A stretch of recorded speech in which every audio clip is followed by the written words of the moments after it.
కమల దళంలోకి కమల్నాథ్ నేడు రేపో చేరే అవకాశం, కాంగ్రెస్లో ప్రాధాన్యం తగ్గడంతో నిర్ణయం అంటూ గురించి చూస్తాం. బీజేపీలో జంప్ అయ్యేందుకు మధ్యప్రదేశ్ కాంగ్రెస్ సీనియర్ నేత మాజీ సీఎం కమల్నాథ్ రెడీ అయ్యారు. శనివారం ఉదయమే కమల్నాథ్ ఆయన కుమారుడు ఎంపీ నకుల్నాథ్లు భోపాల్ నుంచి ఢిల్లీలో తమ నివాసానికి వెళ్లారు. నేడు రేపు వారిద్దరూ కేంద్ర హోంమంత్రి అమిత్ షా, జేపీ నడ్డా సమక్షంలో కాషాయ కండువా కప్పుకోవడం ఖాయమనే ప్రచారం జరుగుతుంది. బీజేపీలో చేరడం ఖాయమనే సిగ్నల్స్ ఇస్తూ నకుల్నాథ్ తమ సోషల్ మీడియా అకౌంట్లోని వ్యక్తిగత సమాచారం నుంచి కాంగ్రెస్ పార్టీ తీసేశారు. మధ్యప్రదేశ్ అసెంబ్లీ ఎన్నికల ఫలితాల తర్వాత కమల్నాథ్ను రాష్ట్ర కాంగ్రెస్ అధ్యక్ష పదవి నుంచి తప్పించారు. అసెంబ్లీలో కనీస విపక్ష నేతగా కూడా ఛాన్స్ ఇవ్వలేదు. తాజాగా రాజ్యసభకు మధ్యప్రదేశ్ నుంచి అభ్యర్థుల ఎంపిక ప్రక్రియలోనూ కమల్నాథ్ సిఫారసును పట్టించుకోలేదు. రాష్ట్ర నేత అశోక్ సింగ్ను రాజ్యసభకు ఎంపిక నామినేట్ చేయడానికి ముందు కాంగ్రెస్ నాయకత్వం సంప్రదించకపోవడంతో కమల్నాథ్ మనస్తాపానికి గురయ్యారు.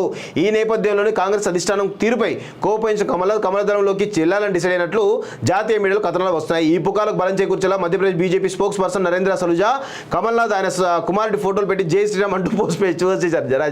బీజేపీ రాష్ట్ర అధ్యక్షుడు విడి శర్మ కూడా కమల్నాథ్ చేరికను బలపరిచేలా మీడియాలో కామెంట్ చేశారు. ఇక కమల్నాథ్ పార్టీని వీడన్నారనే వార్తలు కాంగ్రెస్ సీనియర్ నేత దిగ్విజయ్ సింగ్ కొట్టిపారేశారట.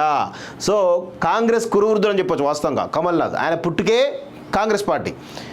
ఆయన నాకు తెలిసి ఒక 40-50 సంవత్సరాలు కాంగ్రెస్ పార్టీలో ఉంటుంటాడు వాస్తవంగా. సో ఇప్పుడు అలాంటి వాళ్ళు పార్టీని వీడుతున్నారంటే కాంగ్రెస్ పార్టీ ఏ విధంగా రోజు రోజుకి దిగజారుతుందో మనం అర్థం చేసుకోవాల్సిన అవసరం ఉంది వాస్తవంగా.